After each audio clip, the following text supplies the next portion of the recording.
Ladies and gentlemen, it's time for... It's the Real Jonathan Smith Show on Indy Sports Ticket, 1430 AM and 99.5 HD2. What's going on? It's the Real Jonathan Smith Show here on Indy's Sports Ticket, joined by Parker Fleming, writer of the SubTsakalidis Substack, a Grizzlies-focused Substack. I've had him on the show a couple times before, but this time we actually get to talk about the Grizzlies because they took Zach Edey last night with the 9th overall pick.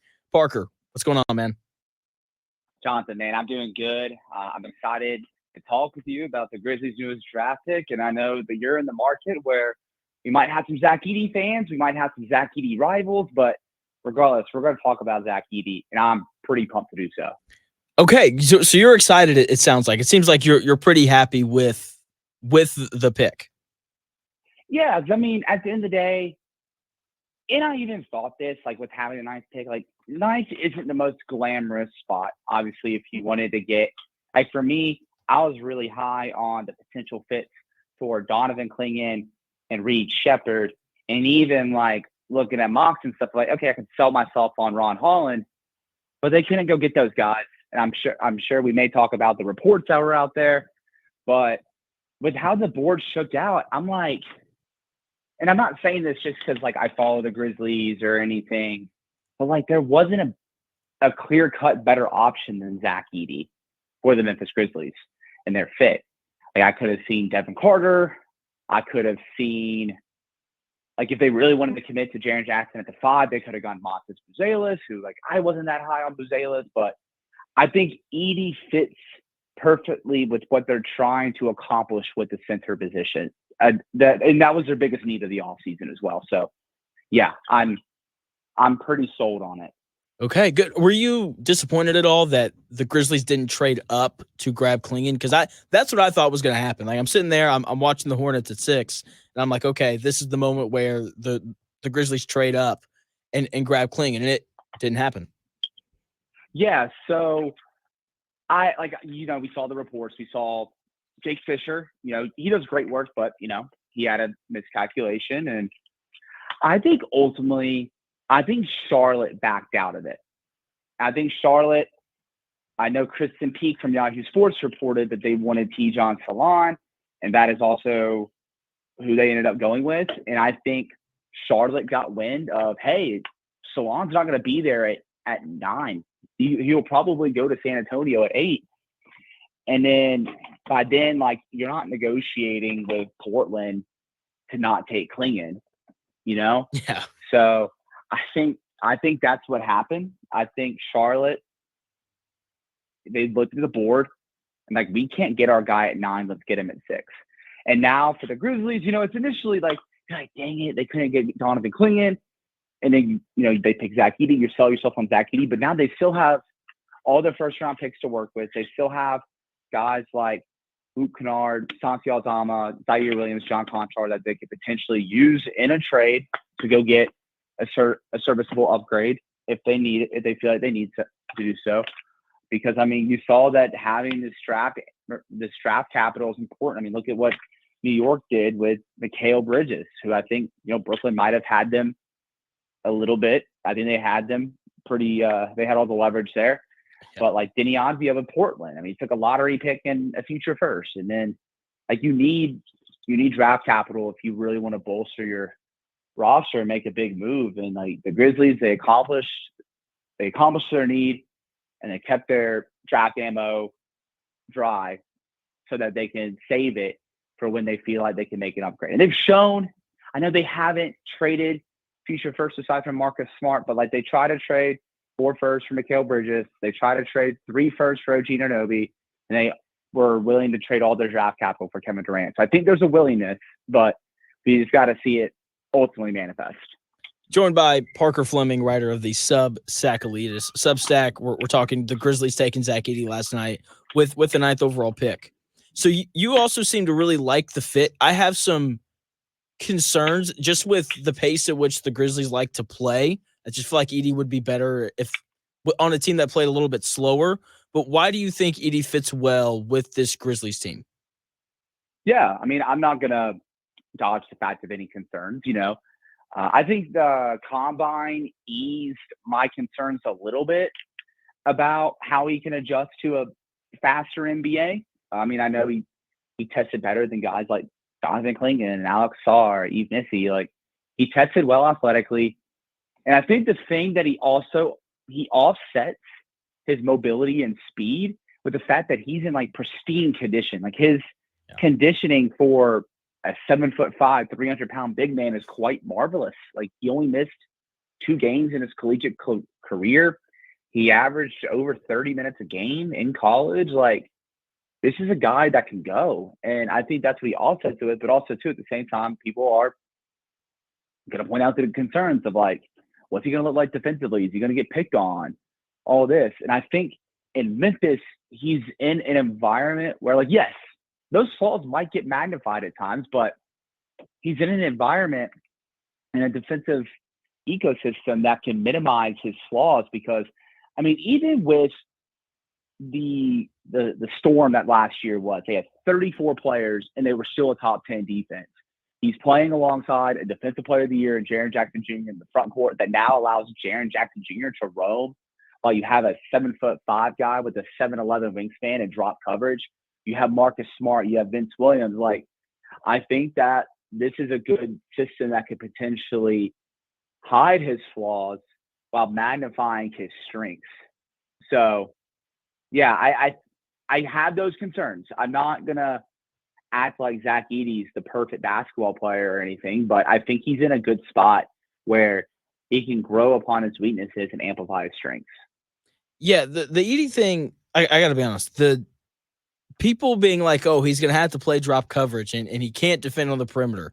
There's like 3 7-footers in the league who can actually defend on the perimeter, you know? And so when people talk about that, I'm just like, okay, like, whatever. That's like a pretty normal thing. My thing that I think I'm most interested for Edey is, what does he look like on offense? Like, I think because look, like, Nikola Jokic led the league in post-ups per games last year, and he only had 8 post touches a game. So, like, you know, the Grizzlies aren't going to stop everything to take the ball out of John Morant's hands so Zach Edey can post up. Like, that's not going to happen. So I'm kind of expecting him to fill a role pretty similar to what Steven Adams had with the Grizzlies, like setting a lot of screens. Is that kind of what you project for Edey, or do you think they'll maybe give him the ball a little bit more than what I'm thinking that they will?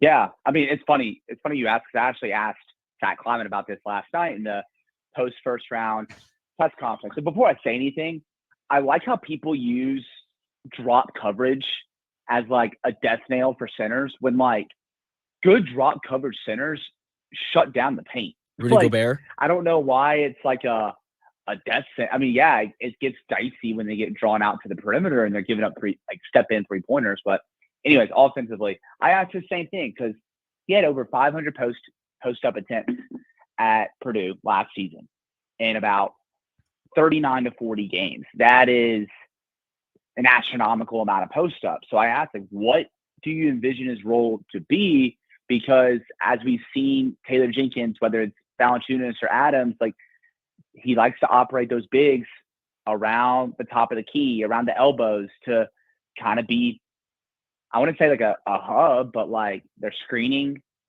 they're playing in handoffs, all that. And, you know, he pointed to the fact that he's going to be a really good screener, and the fact that now you have a massive pick and roll target with John Morant is just going to make that pick and roll more deadly. And he's a good offensive rebounder. He averaged 5 offensive rebounds last year. So he pointed to his offensive rebounding, but also too, he said, like, yeah, we're not going to post him up all the time, but at the end of the day, like, if we post him up, you have to guard him, like, and he's going to be hard to guard. So, like, I think he could be fine and quite serviceable quite quickly offensively. And I think people are kind of misunderstanding, like, even if he is like a 7'5" Jonas Valanciunas or Steven Adams or a VK Zubac, those are decade-long starting centers. Yeah. Like, and you're talking about a 7'5" version of that. Like, I think the thing that makes Edey so polarizing was, for one, his style of play is so drastically different than the NBA. But also, two, the only players that we've seen with his statistical or with his measurements profile are your novelties, your Boban Marjanovic and Taco Fall. So you automatically draw those guys to Edey when that may not be the case at all. So like, we don't know what he's going to be. I'm not going to act like this is a generational talent on the way, but like, I think he's going to fit with what the Grizzlies want and need. No doubt. Joined by Parker Fleming, writer of the SubTsakalidis Substack. I'm finally saying the name right. I only had to have you on the show like 4 times for that to happen. Hey, it's all good. It's a tough name, so I get it. So I think defensively you're right about how Zach Edey will fit alongside Jaren Jackson Jr. How do you think they fit alongside on the offensive end of the floor? Yeah, so Jaren Jackson Jr. is going to space the floor for Edey. It's going to allow for Jaren to work more from the perimeter. I do wonder, like, hey, what does it look like when you're trying to post up Jaren, you're trying to ISO Jaren, and Edey's in the dunker spot, or are you going to have him slotted in the corner? Do you have him on the opposite side dunker so that he can basically like clean up if needed? Like I'm very interested about how that's going to work offensively, but I think he's next to the perfect big man that could space the floor. He can shoot a high volume of threes as a big man. He can put the ball on the deck. Like I am very interested to see what it looks like. I'm ready to like, if he starts, sorry about my dog. She's a little protective one, but I'm ready. I might be a sicko for saying this, but like I'm ready for like the Gortat screens that Edey's going to set for Jaren when he gets downhill. Like, yeah, like if he's stealing his guy off to prevent him from rotating, that could be a one-on-one matchup for Jaren. So hey, there's stuff like that. I think that is probably obviously the fit with Ja, the fit with Desmond Bane. Those are the clearest ones to see because it's a lot of handoffs, a lot of pick and roll. Yeah, I think he's going to open up a crap ton of looks for Desmond Bane as a shooter. And Desmond Bane shot his best when he played alongside Steven Adams, setting his screens, playing off handoffs. So I'm very interested to see how all that works now, but with Jaren Jackson Jr. Yeah, it's going to be interesting. It's going to be fun. I want to transition now to round 2 tonight, which, we were talking off the air. I was like, I think I'm more excited for tonight because the Pacers actually have picks. And so let me just ask you, like, what do you think the Pacers should do tonight with their draft picks? Yeah, I mean, we talked about it off the air. Can you remind me what picks the Pacers have? I'm looking at my board rather than like the actual second round board. So like, what picks do the Pacers have? So I know that they're 38th. Geez, I don't even know. Like they're 38th. I know they've got, and I think the other two are in the 50s. Let me double check that real quick. But that sounds right. I know I'm a big fan of, what's his name? I got his name written down. Keyshawn Johnson. That's kind of the guy that I'm looking at. Like, I'd love it if the Pacers could grab him. He would be a good pickup. He's a guy, he's a little bit older, but he can play right away. I mean, they should look at packaging those picks up and maybe trying to go get Kyle Filipowski. Like, could you convince, because I mean, Indiana doesn't need the roster spots, but could you convince Indiana or Toronto, be like, hey, how about we do a trade for 38 and one of our picks in the 50s for the 31st pick and try to go get Kyle Filipowski? Because I mean, Jalen Smith, he's going to be a free agent. I don't think they're going to keep him. And then you also have Ajax, who is going to be a restricted free agent next year. And yes, it kind of makes it murky because, okay, how is he going to break through the rotation? Because you have Pascal Siakam, you have Jerice Walker, who you want to play too. But like at the end of the day, he's 7 foot. He can dribble, pass, shoot. He kind of, I feel like he can fit in a Carlisle Halliburton system. Like what I think he can play next to Miles Turner or Siakam. That would be my pick. Is like a why not? Like if they really wanted to kind of be aggressive, but if they kind of wanted to stay pat, I mean, Isaiah Crawford would be a good pick out of Louisiana Tech. He averaged 4 stocks a game, and he also shot 40% from 3. He tore his ACL twice in the same knee in college, but like he's such a productive basketball player, and he's going to a team like Indiana where like he doesn't need to do a lot besides defend and shoot threes. Yeah, he'd be a great pick. Jalen Wells, great outside shooter. Cam Spencer, he's undersized, but he's just a competitive dog. Like imagining him with TJ McConnell is fun to think about. Oh, wow. But also, too, if they plan on keeping all these picks, they should kind of look to do like a draft and stash with someone. And I don't know what that looks like. I think the highest draft and stash candidate on my board currently is Juan Nunez. Okay. I don't know if Melvin Aginsa would be a draft and stash, but he might be good too. But I think they should just draft and stash one of them, or potentially trade it for like a future second or something to kind of stock up a little bit on more draft capital ammo, as they gave up quite a bit for Pascal Siakam. So very interested to see what they do tonight, because they have a lot of different options they can go down, and they're a very deep team from deep at the guards, deep at the forward spots. I think maybe targeting a big that fits their system, especially with, you're going to kind of have to money ball it a little bit, because like you're not going to try to retain Jalen Smith when he wasn't a guy that played in the playoffs. You're not going to try to retain him. Isaiah Jackson, it's going to be tough to give him his next contract too. So like maybe you try to go get a bid that you can develop and have them ready to go after year one or year two. Joined by Parker Fleming, writer of the SubTsakalidis Substack. So the Pacers pick 36th, 49th, and 50th tonight. We're talking about some potential guys there. What do you think of Cameron Christie out of Minnesota? He was a guy who kind of caught my eye. 6'5", long arms with like a 6'8" wingspan. Shot, a tick under 40% from three last year. He's a little smaller, but he's also like 19. So I don't know. Is he on your board? What do you kind of think of him?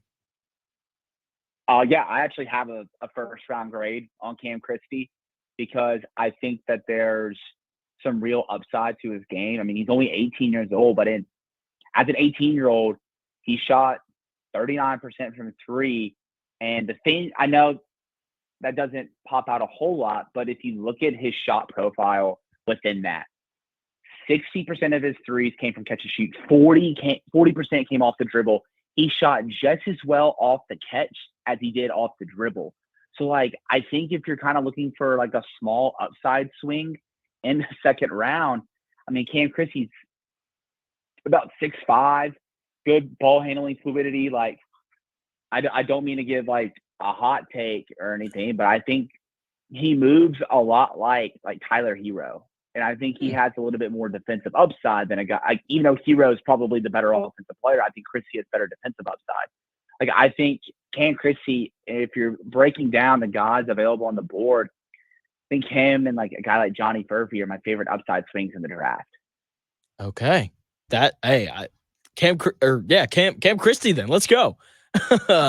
Yeah, I think I'm with you. I really like your idea on them packaging picks to trade up for Filipowski, because I think a large part of why the Pacers offense has worked as well as it has, especially this last year, is because you have a 7-footer in Miles Turner who can kind of step out and kind of clear out the lane. Like the points in the paint that the Pacers got last year, especially in the playoffs, were insane. And that's just because they don't have a 7-footer kind of crowding the painted area. So you bring in a guy like Filipowski who can also really stretch the floor. I think that'd be great for the Pacers and just the style at which they want to play. And like you said, because of his ability to shoot the ball and space the floor, like he should be able to play alongside Siakam and Halliburton and these guys. So I'm excited. Last thing before I let you go, just looking at the draft as a whole last night, which pick do you think stands out the most that you're like, I love this pick? Rob Dillingham to Minnesota. I don't know what San Antonio was doing, trading that pick in particular, especially a guy like Rob Dillingham, for a pick in the 2030s when you have Victor Wembanyama. Like, I understand you kind of want to like let stuff marinate and all that stuff, but like coming away with this draft with Stephon Castle and Rob Dillingham would have been awesome next to Wembanyama. Yeah.